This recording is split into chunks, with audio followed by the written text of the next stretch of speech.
général Traoré se propageait dans les quartiers, des milliers de personnes sont descendues dans les rues pour manifester leur joie. Des pillards en ont profité pour dévaliser quelques magasins du centre-ville. Plusieurs foyers d'incendie ont été allumés sans que les pompiers puissent intervenir à cause de l'extrême nervosité des militaires. Les parachutistes et les gendarmes postés au carrefour et près des bâtiments officiels ont ouvert le feu sur la foule et sur les véhicules comme le nôtre qui circulaient à proximité de l'Assemblée nationale.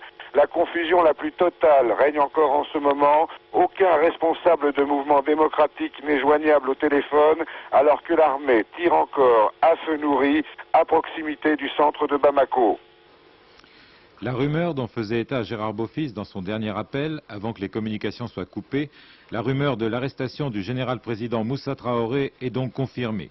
Après 23 ans de règne sans partage, il a été destitué par l'armée malienne qui l'avait porté au pouvoir en 1968.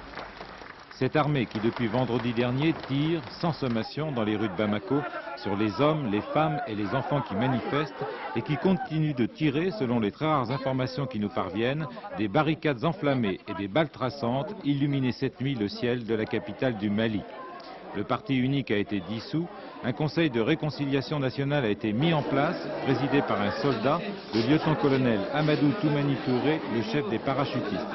Toutes les frontières et l'aéroport sont fermés, on ne sait pas quel sort a été réservé à Moussa Traoré, qui jusqu'au bout a refusé de démissionner, mais qui aurait été arrêté selon des informations non confirmées à l'aéroport alors qu'il tentait de prendre la fuite. Lorsque l'hystérie conduit à la destruction de tout ce qui a pu être réalisé avec tant d'efforts pendant 30 ans par l'État, on peut le faire en mettant sur place un dispositif de sécurité.